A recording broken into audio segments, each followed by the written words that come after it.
San Francis Assisi के Saint Francis Italian San Francisco de Assisi बपतिस्ता प्राप्त गृहवती नाम बदलकर फ्रांसेस्को, पूर्ण रूप से फ्रांसेस्को डी पियोको डी बेनाडोन असिसी स्पेलेटो की रांची 3 अक्टूबर 1226 असिसी संत घोषित 16 जुलाई 1228 दावत का दिन 4 अक्टूबर Francis minor ओडो Phantom माइनरम Franciscan order के संस्थापक सेंट क्लोवर की महिला ऑर्डर और लेथोडे और ऑर्डर वहाँ इजिल के आंदोलन के नेता थे।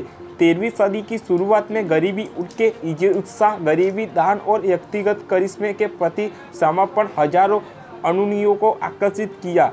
मानव यीशु के प्रति फ्रांसिस की भक्ति और यीशु के उदाहरण का अनुसरण करने की उनकी इच्छा ने मध्यकालीन आध्यात्मिकता में महत्वपूर्ण विकास को प्रतिबिंबित और प्रबलित किया।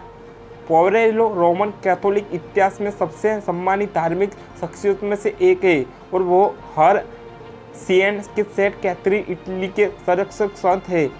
1979 में पोप जॉन पॉल द्वितीय ने उन्हें पारिस्थितिक के संरक्षक संत के रूप में मान्यता दी।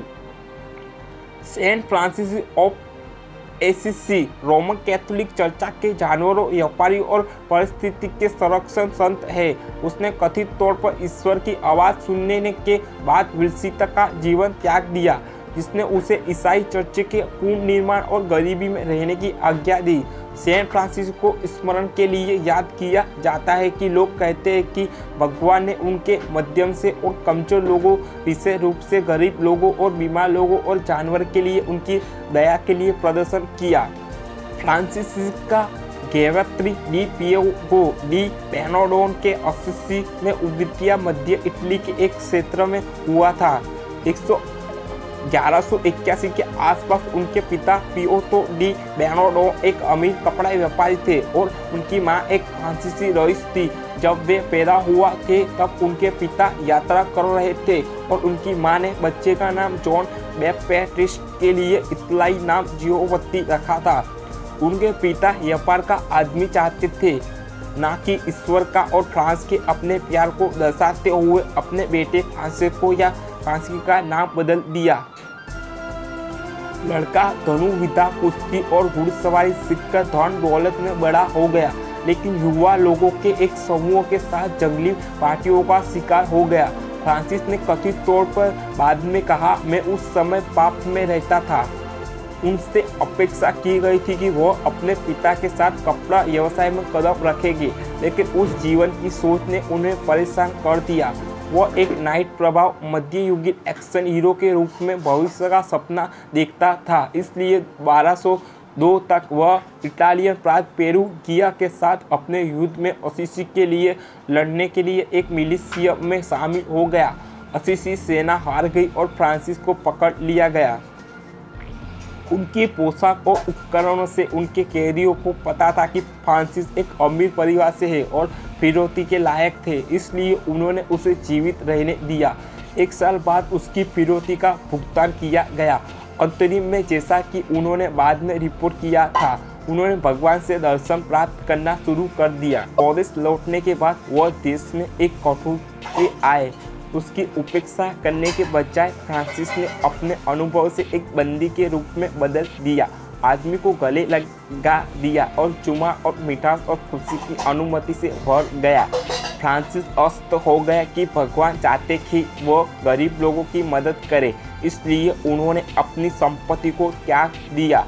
1208 में एक मास में फ्रांसिस की एक सुषमाचार चुना, जिसमें यीशु मसीह लोगों के साथ अपने शिक्षक को मंत्री बना रहा था। अपने बैग में अपने ले जाने की कोई सोना या चांदी या तांबा नहीं मिलेगा। यात्रा या अतिरिक्त शर्ट या सैंडल या एक कर्मचारी के लिए उन शब्दों ने के एक साधारण जीवन जीने के लिए उसकी पुकार की पुष्टि की। जरूरतमंद लोगों को सुसमाचार का प्रचार करें और ईसाई चर्चा का पुनर्निर्माण करें।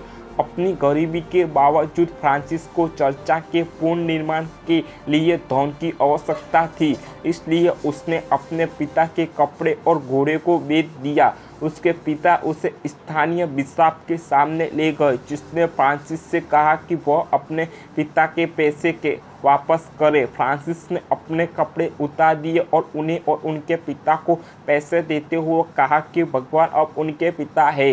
इस घटना को फ्रांसिस के अंतिम रूपांतर के रूप में श्रेय दिया जाता है। बिशप ने फ्रांसिस को एक मोटा अंक दिया और इन विनम्र कपड़े पहने उन्होंने अपना काम शुरू किया। फ्रांसिस ने अन्य युवकों को अपनी संपत्ति को त्यागने और उनके साथ जुड़ने, अपने हाथों से काम कराने, गुफाओं या झोपड़ियों में सोने, भगवान के प्रेम और क्षमा की प्रार्थना करने में प्रार्थना करने और गरीबों के लिए कुष्ठरोगियों के साथ काम करने के लिए प्रेरित किया। फ्रांसिस ने प्रार्थना की कि भगवान उसके माध्यम से चमत्कार करेंगे। एक बार जब उसने एक पोथी को धोया और उसकी आत्मा को छोड़ने के लिए दानों से प्रार्थना की, जैसे ही वह ठीक हो गया उसने पश्चाताप महसूस किया और परमेश्वर के साथ सामंजस्य स्थापना की। एक और बार 3 लुटेरी ने फ्रांसिस समुदाय के भोजन और पेय चुरा लिए। उसने उनके लिए प्रार्थना की और उनके लिए रोटी और शराब देने के लिए तपस्वी को भेजा। फ्रांसिस के कार्यों से घबराकर लुटेरे उसके देश में शामिल हो गए और लोगों से लेने के बजाय अपना जीवन दे रहे थे।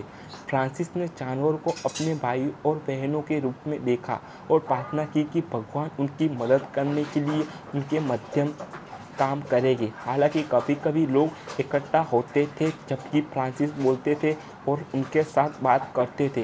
फ्रांसिस उन्हें उन तरीकों के बारे में उपदेश देने लगे जिनसे भगवान ने उन्हें आशीर्वाद दिया था।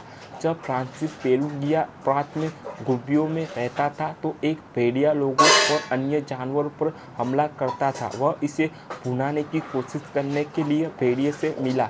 भेड़िए ने फ्रांसिस पर आरोप लगाया, लेकिन फ्रांसिस ने प्रार्थना की और भेड़िए की ओर बढ़ गया। भेड़िए ने फ्रांसिस की आज्ञा का पालन किया, अपना मुंह बंद किया और फ्रांसिस के पैरों में पड़ा। फ्रांसिस ने वादा किया कि शहरवासी भेड़िए को नियमित रूप से खिलाएंगे अगर यह वादा करते हैं कि वह किसी अन्य व्यक्ति या जानवर को घायल नहीं करेंगे। भेड़िए ने लोगों या जानवर को फिर से नुकसान नहीं पहुंचाया। गरीबी और बीमारों के लिए मंत्री रहते हुए फ्रांसिस ने अनुवादक कोरोनाइटिस और मलेरिया का अनुबंध किया। बाद में जैसे जैसे फ्रांसिस मौत के करीब पहुंच रहा था वह वापस असीसी चला गया। उन्हें एक संत के रूप में देखा गया जो केवल औपचारिक विमोचन की प्रतीक्षा कर रहे थे, इसलिए शूरवीर को उनकी रक्षा के लिए भेजा गया, यह सुनिश्चित करने के लिए कि मृत्यु के बाद कोई भी उन्हें ना ले जाए। संत के शरीर को उस समय एक अत्यंत मूल्यवान आवश्यक के रूप में देखा गया था। जब फ्रांसिस की मृत्यु 3 अक्टूबर 1226 को 44 वर्ष की आयु में हुई तो लोगों ने उनकी मृत्यु के क्षण के निकट झपट मारते हुए गाते हुए झुंड की सूचना दी। कुछ लोगों ने सोचा कि फ्रांसिस एक मूर्ख या मायावी व्यक्ति था, लेकिन अन्य लोगों ने उसे ईसाई धर्म के आदर्श ईसाई जीवन जीने का सबसे महान उदाहरणों में से एक के रूप में देखा। चाहे वो ईश्वर द्वारा छुआ गया हो या पागलपन, फ्रांसिस ऑफ असीसी के पूरे ईसाई जगत में जाना जाता था। जानवरों के प्रति उनके ध्यान के कारण फ्रांसिस को चर्चाधारा जानवरों के संरक्षण संत के रूप में मान्यता प्राप्त है। फ्रांसिस और उनके अनुयायियों द्वारा शुरू किया गया समुदाय कैथोलिक चर्च का फ्रांसिस को ऑर्डर बन गया, जिनके पुजारी आमतौर पर पहने जाने वाले मोटे वस्त्र से प्रतिष्ठित होते हैं। आदेश अभी भी दुनिया भर में गरीबी की सेवा करता है। 1228 में उनकी मृत्यु के 2 साल बाद पोप ग्रेगरी ने फ्रांसिस को उनके मंत्रालय के दौरान चमत्कारों के सबूत के आधार पर संत घोषित किया।